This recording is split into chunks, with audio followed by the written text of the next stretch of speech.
చైతన్య రథం వీక్షకులకు స్వాగతం, నమస్కారం. కూటమి ప్రభుత్వం ఎన్నికల్లో సూపర్ 6 అమలు చేస్తామని హామీ ఇచ్చింది. ఇచ్చిన హామీ ప్రకారం పెన్షన్లు డబుల్ చేసుకుంటా ప్రతి నెల మొదటి వారంలో మొదటి రోజునే ఇచ్చుకుంటూ వెళ్తూ ఉంది. ఆ సూపర్ 6ని విమర్శిస్తున్నారు వైఎస్ఆర్ కాంగ్రెస్ పార్టీ నాయకులు. సూపర్ 6లో ఇచ్చిన హామీలు ఏంటి, జగన్మోహన్ రెడ్డి కంటే అధికంగా ఏమేమి ఇస్తున్నారో తెలుసుకునే ప్రయత్నం చేద్దాం. విశ్లేషణ టైం అంతా పడుతున్నారు సోషల్ యాక్టివిస్ట్ శ్రీలత గారు. వారిని మనం విశేషాలు తెలుసుకుందాం. నమస్తే మేడం. నమస్తే అండి. జగన్మోహన్ రెడ్డి ఇచ్చిన హామీలు కూడా నెరవేర్చకుండా మడం తిప్పి పారిపోతే పైగా 10 లక్షల కోట్ల రూపాయలు అప్పు చేసి పారిపోయాడు. ఆ భారాన్ని మోస్తూ జగన్మోహన్ రెడ్డి కంటే పెన్షన్ డబుల్ చేసి సంక్షేమ కార్యక్రమం అమలు చేస్తున్నారు కూటమి ప్రభుత్వం. ఇప్పుడు మళ్ళీ వచ్చి ఆ సంక్షేమ కార్యక్రమాలు అమలు చేయలేదు అంటూ విమర్శలు చేస్తున్నారు. వాళ్ళు ఇవ్వని తీరుని ఇప్పుడు ఇస్తున్న సంక్షేమాన్ని కూడా వాళ్ళు చేస్తున్న విషప్రచారాన్ని ఎట్లా చూస్తారు, ఎట్లా విశ్లేషిస్తారు? ఇక్కడ వైఎస్ఆర్సీపీ పార్టీ వాళ్ళు ప్రతిసారి పాపం మీడియా ముందుకు వచ్చేసి కూటమి ప్రభుత్వం గురించి ఏదో మాట్లాడదాం, ప్రజల చెవుల్లో విషాన్ని నింపుదాం అనుకుంటారు. తిరిగి వాళ్ళకి బూమరాంగ్ అయి వాళ్ళు చేసిన గతంలో అవినీతి అక్రమాలు, ఇచ్చిన హామీలను నెరవేర్చకుండా ఏ విధంగా చేశారో అన్నీ బయటపడుతున్నాయి.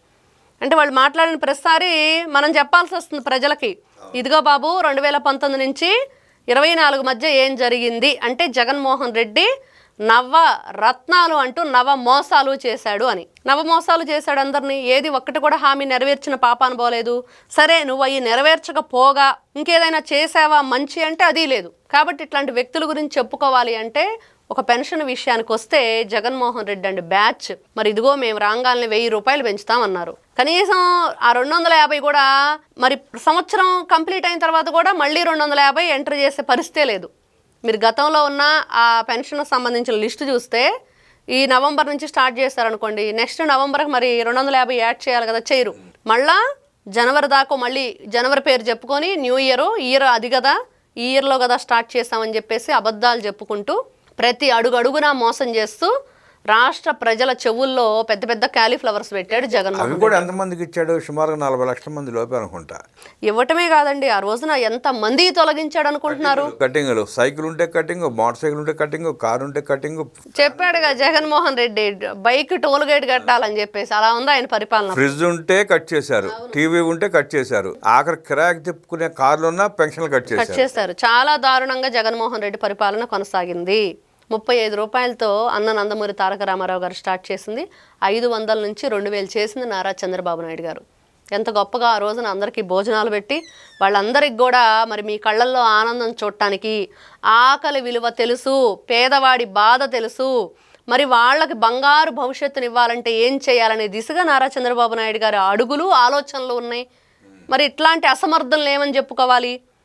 వీళ్ళు ఏది చేసినా కూడా అవినీతి తప్పించి ఎక్కడ ప్రజలకు మంచి చేసింది లేదు అనేది అందరికి తెలుసు. ఈరోజు నీతులు ఎలా చెప్తారు ఈ అవినీతి పరులు? మరి ఒక పెన్షన్ గురించేనా, ఇంకా సంక్షేమ పథకాలు బోలెడన్ని ఉన్నాయి. అమ్మఒడి అంటూ నాటకాలు ఆడాడు.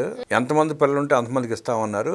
ఆఖరికి ఒక్క పిల్లాడికి ఇచ్చారు. ఆ ఒక్క పిల్లాడు కూడా కట్టింగ్లు. సుమారుగా 37-38 లక్షల మందికి ఇస్తే 13,000 చెప్పిన కూటమి ప్రభుత్వం వచ్చినాక 67 లక్షల మందికి ఇస్తుంది పిల్లలకి. ఎంతమంది పిల్లలు ఉంటే అంతమందికి ఇచ్చారు. అంతమందికి ఇవ్వటమే కాదు, గతంలో ఈ జగన్మోహన్ రెడ్డి ఎన్ని రకాలుగా అబద్ధాలు ఆడాడు. వైఎస్ భారతీరెడ్డి పాపం బయటకు వచ్చి మరి జగనన్నమ్మ మీ ఇంట్లో ఎంతమంది బిడ్డలుంటే అంతమందికి మరి డబ్బులు ఇస్తారు, పిల్లలందరినీ చదివించండి, స్కూలు పంపించండి, జగనన్నకు ఓటేయండి అని చెప్పింది. ఆవిడ కొట్టి మరీ చెప్పింది. మరి ఆ రోజున చెప్పింది కదా, మరి ఆవిడ భర్త మరి ఆ రోజున దాన్ని నెరవేర్చాడా? మరి నిజంగానే ఆ హామీని నిలబెట్టుకున్నారా? మిగతావన్నీ తీసేయండి. ఆడబిడ్డలు ఇప్పుడు ఈ రోజున డ్వాక్రా మహిళలకు ఎంత మోసం చేశాడు జగన్మోహన్ రెడ్డి. వాళ్ళు దాచుకున్న సొమ్మును ఎందుకు దోచేసావు నువ్వు? అది కూడా ఈ రోజున కూటమి ప్రభుత్వం ఇవ్వబోతుంది. అది కూడా దానికి అన్నీ కూడా లెక్కలు రెడీ చేశారు.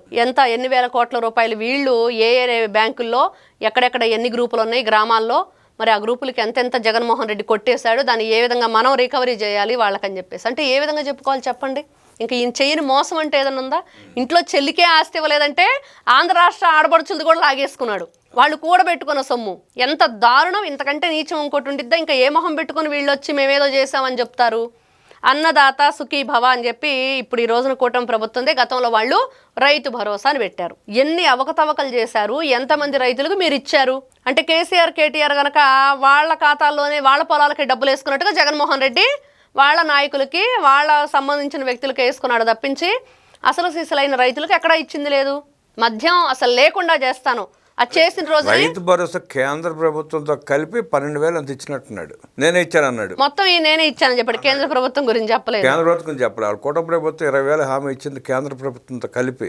అవును, 14,000 రాష్ట్ర ప్రభుత్వం, 6,000 కేంద్ర ప్రభుత్వం, 20,000 రూపాయలు ఇప్పుడు 3 విడతలు ఇచ్చారు రైతులకి. అవును, ఇచ్చేసారు, అయిపోయింది. పోనీ ఆయన ఇవ్వకపోయాడు. ధాన్యం కొని 7 నెలలు సుమారుగా సంవత్సరం మధ్యలో వాటిని ఆ డబ్బులు చెల్లించుకుంటూ వచ్చాడు. నిర్ణయించిన ధర కంటే 100-200 కట్ చేసి మరీ ఇచ్చాడు. తేమ శాతం అని, కాటా అని, అని అంటే రైతు భరోసా కేంద్రాల పేరిట ఆ కార్యకర్తలు దోచిపెట్టాడు ఒక రకంగా జగన్ రెడ్డి. అదే చేశాడు. ఎవ్వరికీ న్యాయం చెయ్యలేదు అనేది వాస్తవం. జగన్మోహన్ రెడ్డి అవినీతి చేసింది అంతా ఇంత కాదు, దాంట్లో కాదు, దీంట్లో కాదు, దేంట్లో కూడా మేము తీసిపోము ఈ దొంగతనాలు, దోపిడీలు అనే దాన్ని పదే పదే వాళ్ళు నిరూపించుకున్నారు.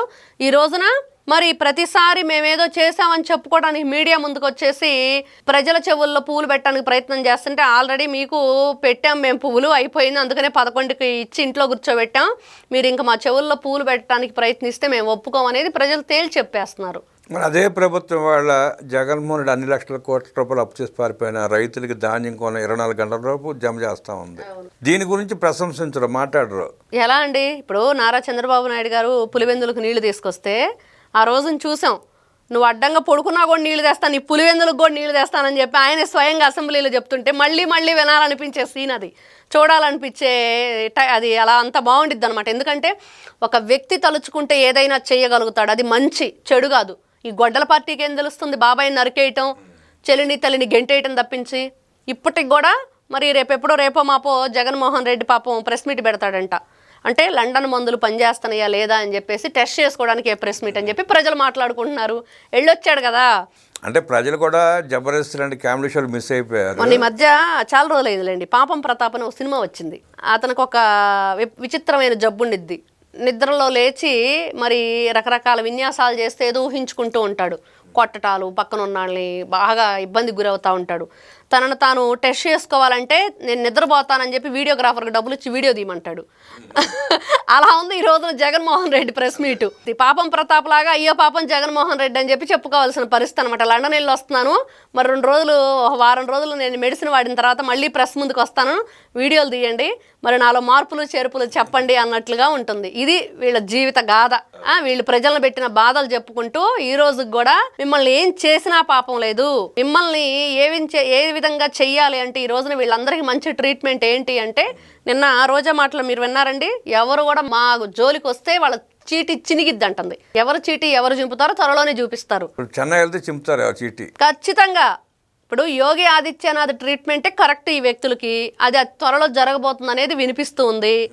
అందరూ చూస్తారు, అప్పుడు తెలుస్తుంది ఎవరు ఎన్ని రకాల తప్పులు చేశారు, ఎప్పటి నుంచి తప్పించుకొని తిరుగుతున్నారు అనేది మీ లెక్కలన్నీ బయటకు వస్తాయి. నిన్న మన వార్త చూసావు అక్రాక్షలో డిఎస్సీని ఇంకా మీరు అమలు చేయరా, ఎప్పుడు డిఎస్సీ పెడతారంటూ. అంటే వాళ్ళు ఎంత అజ్ఞానంలో, లేదంటే ప్రజల్ని ఇంకా మోసం చేద్దామని. ఆల్రెడీ ఒక డిఎస్సీ ప్రకటించారు, 16,000 ఉద్యోగాలు ఇచ్చారు. రెండో డిఎస్సీ ప్రకటించారు, 10,000 ఉద్యోగాలు ప్రకటించబోతున్నారు. ఇంకా డిఎస్సీ అడుగుతారేంటి?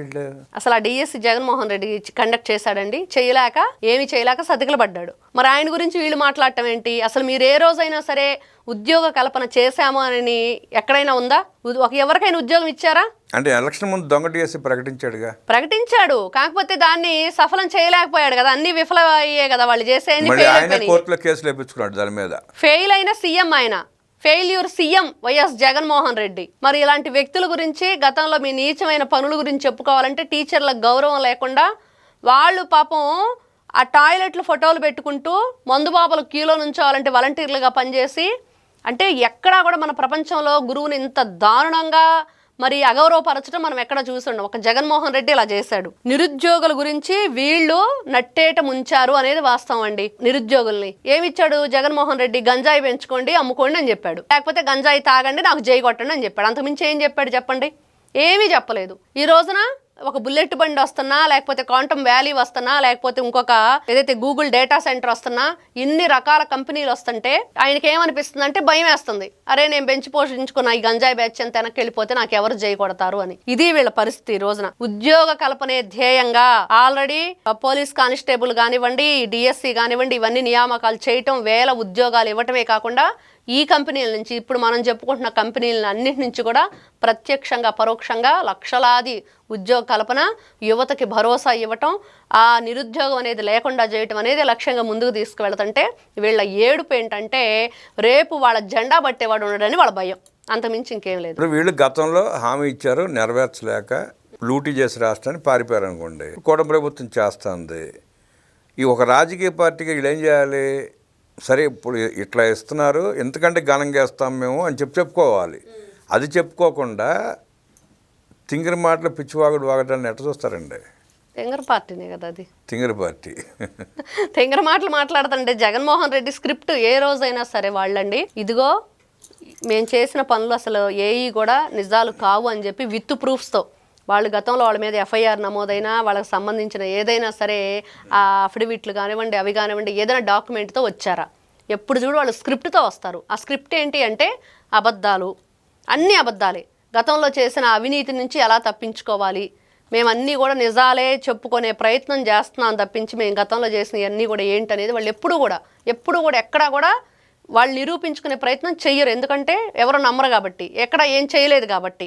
అట్లాంటి వ్యక్తుల్ని ఇప్పుడు గొడ్డల పార్టీ అని పిలిచినా, బెంతాహాయ్ అని పిలిచినా, లేకపోతే లెవెన్ రెడ్డి అని పిలిచినా, మరి ఎన్ని రకాలుగా మీ పార్టీకి ఫ్యాన్ గుర్తు తీసేసి గొడ్డలు పెట్టుకొని అందరం అడుగుతున్నా మరి వాళ్ళు ఏం చెప్పుకోలేకపోతున్నారు కదా. పాపం మొన్న ఏదో విడుదల రజని వచ్చి బోర్న విలపించింది. ఎవరు పట్టించుకుంటారు? నిజంగానే గొడ్డల పార్టీ అమ్మ అని ప్రజలందరూ చెప్తున్నారు ముక్త కంఠంతో. కాబట్టి ఇట్లాంటి వీళ్ళ మాటల్ని ఏ విధంగా చూడాలి అంటే వీళ్ళు ఏమి చెయ్యలేక ఏ విధంగా ఏడవాలో తెలియక అయోమయంలో పడిపోయి మాట్లాడుతున్న మాటలు తప్పించి ఇంకోటి కాదు అవి. గొడ్డల పార్టీ వ్యాఖ్యల మీద, కూటమి ప్రభుత్వం అమలు చేస్తున్న సంక్షేమ కార్యక్రమం మీద, సూపర్ 6 మీద అనేక విషయాలు మనకు తెలియజేసిన శ్రీలీల గారికి ధన్యవాదాలు తెలియజేస్తూ నమస్కారం. నమస్తే.